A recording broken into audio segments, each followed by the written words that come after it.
Falar em orientação, ano passado a gente conversou aqui, convidou o pessoal da OAB para falar sobre situações que vinham sendo registradas no atendimento, principalmente a idosos em agência bancária aqui de Sorriso. E nesta semana tivemos uma decisão, eu diria que favorável à população, mas uma ação bem antiga, então pedimos novamente aí o pessoal da Ordem para vir conversar conosco sobre isso. Bem-vindo, doutor Fernando Mascarello, que é o presidente da OAB Sorriso. Bom dia. Bom dia, Marlene. Bom dia a todos que nos acompanham aí pela Rádio Sorriso. Satisfação em recebê-lo, junto com a doutora Karina Zorubi, que também integra a equipe da Ordem e numa comissão bem específica disso, né, doutora? Bom dia. Sim, bom dia, Marlene, bom dia a todos os ouvintes. Obrigado pela oportunidade de vir aqui. Satisfação é nossa em recebê-los. Foi uma decisão importante, ainda que tardia, demorada, não é, da Justiça? Assim, felizmente veio a decisão, infelizmente é uma decisão muito antiga, né? É um processo muito antigo, um processo de 2013, que só agora nós temos um desfecho, e é um desfecho, embora bastante favorável, aí, com uma repercussão financeira muito baixa para um banco, né? Então, assim, isso nos possibilita a análise de que compensa o banco não se adequar até que tenha uma decisão desfavorável. Porque é mais barato ele pagar uma condenação do que eventualmente se regularizar, né, antes dessa decisão. Então é isso que nos deixa um pouco assim, frustrados, né? Mas ao mesmo tempo isso reforça a nossa atuação administrativa. Como no ano passado nós conseguimos, através do PROCON, através de reuniões com outras instituições financeiras, no qual nós conseguimos sensibilizar esses bancos para que melhorassem o nível de atendimento, sobretudo aquele hipervulnerável, né? Que são os idosos, são aqueles portadores de algum tipo de necessidade especial. Então, mas assim, é uma ação que tomara, né, quiçá vá se estender a todas as agências bancárias, não só de Sorriso, como de Mato Grosso. Que o olhar seja no sentido de que podemos sim fazer o melhor, não é sempre. Doutora, como é que a senhora viu essa decisão? A senhora que também atua nessas questões. Até porque eram idosos envolvidos aí. É complicado, né? Sim, na verdade, sim. Quando eu li a decisão, eu fiquei feliz e triste ao mesmo tempo, porque 10 anos para sair uma decisão dessa. E como disse o doutor Fernando, com uma multa pecuniária tão baixa, compensa realmente eles estarem infringindo a lei e não atendendo os idosos. Eu me lembro que nessa época, 10 anos, 12 anos atrás, era um banco que não tinha caixa preferencial para idoso, era uma fila única para todo mundo, uma pessoa só atendendo. Então, os aposentados, os idosos, eles sofriam ali naquela fila. Então, por isso que teve aquela denúncia tal, né? E teve essa ação. No correr do tempo, a gente viu que o banco mudou e foi se adequando enquanto a ação judicial corria.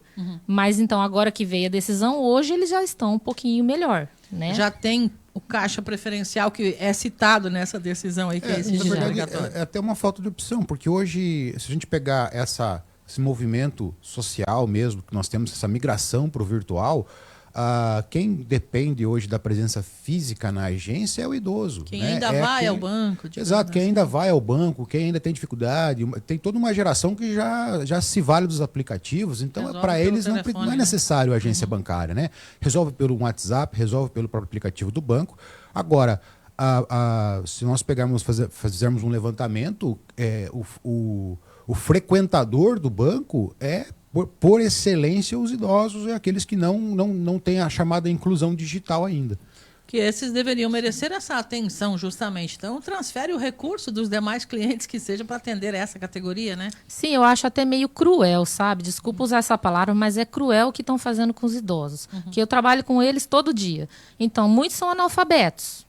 Então, eles não sabem nem ler, como vai mexer no aplicativo de banco. Então, em todos os órgãos, até bancos, outros órgãos governamentais, eles criam aplicativos. Aí você vai lá no Ganha Tempo, por exemplo, ou em algum agência de órgão, águas aqui assim também. Aí a pessoa fala assim, faz no aplicativo, se vira. As contas de água têm sido um problema recorrente aqui em Sorriso também por causa disso. Não estão mais imprimindo para entregar e as pessoas estão sendo notificadas que vai ter corte sem ter recebido a conta. Como é que isso funciona legalmente?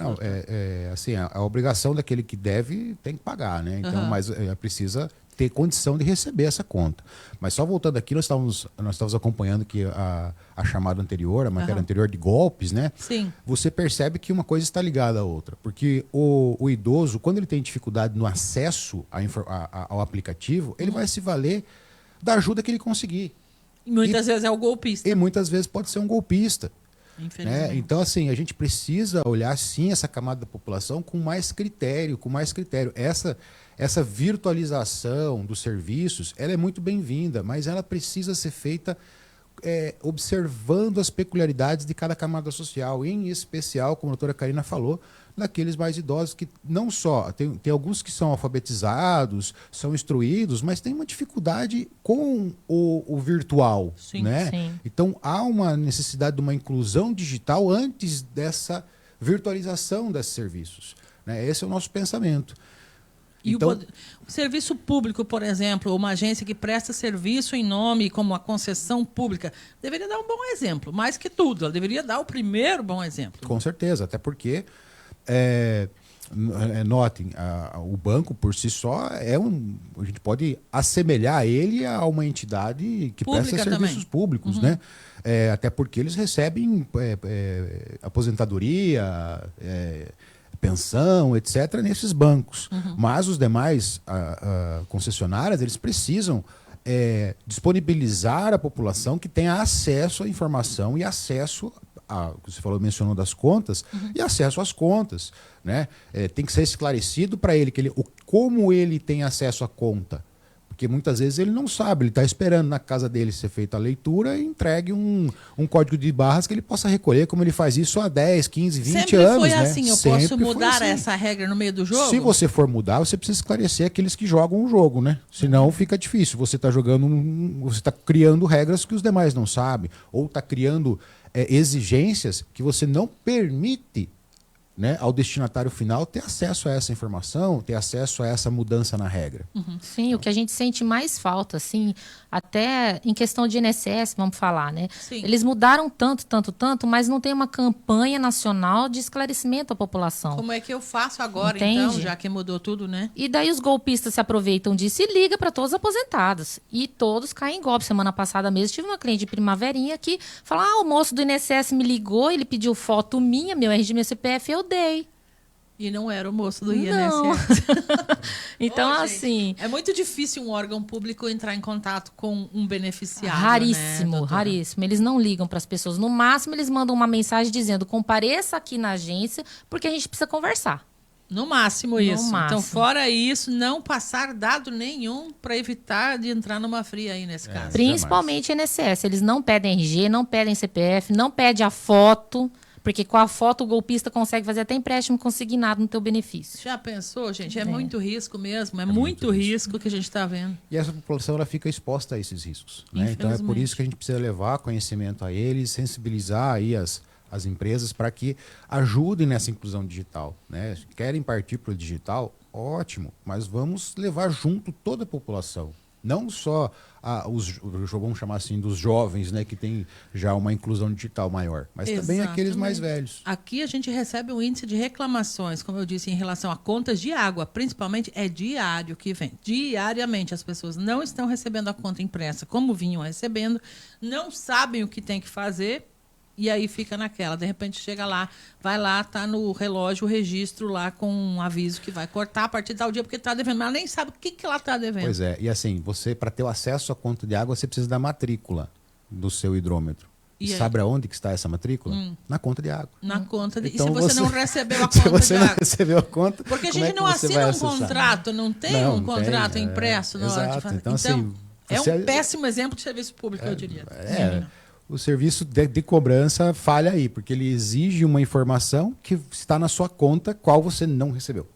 E aí? Então você fica num limbo O mesmo. que a pessoa tem que fazer nesse caso? Procurar o órgão de defesa do consumidor. Órgão de defesa do consumidor, procurar a agência reguladora aqui, a AGER, do município. Eu acredito que seja uma conduta fácil para resolver, que a agência de águas tem todo o interesse também em resolver, afinal de contas é a arrecadação dela. É onde né? recebe o dinheiro para recebe manter o o dinheiro, serviço. então né? assim, é só um ajuste realmente para quem está no lado de lá, talvez seja algo simples, mas para quem está do lado de cá, se esbarra nessas dificuldades práticas aí.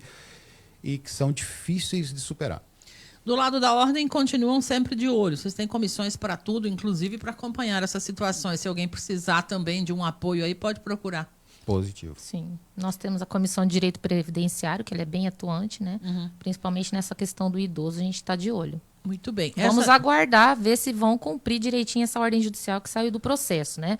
Mas, aparentemente, como demorou 10 anos para sair decisão... Já foram adequando, eles né, já com o foram tempo, se readequando, colocaram funcionários lá para atender essas pessoas aí que não sabem mexer no caixa eletrônico. A pessoa até mandou aqui no Brasil, todo mundo sabe que o crime compensa, né? Mas a gente não pode se deixar levar por isso, né? Jamais, jamais. Temos que continuar... Dando bons exemplos. Exatamente. Eu agradeço vossa vinda aqui. O que mais pode ser dito a respeito disso, doutores? Não, acho que é isso. É principalmente esclarecer a população de que já teve uma matéria anterior, fiquem atentos aos golpes, cuidado com os seus dados pessoais, eles são extremamente importantes. Se você passar, você está correndo risco de sofrer um golpe. E a melhor forma de lidar com o golpe é não caindo nele. Porque depois, para recuperar dinheiro, para recuperar, é muito mais difícil. E se tem alguma tentativa, registre isso, dê condição da Polícia Judiciária Civil a investigar essas pessoas que estão, esses golpistas, né? Porque é importante que a polícia receba essas informações para que ela possa atuar. E a OAB está à disposição sempre para a população. Né?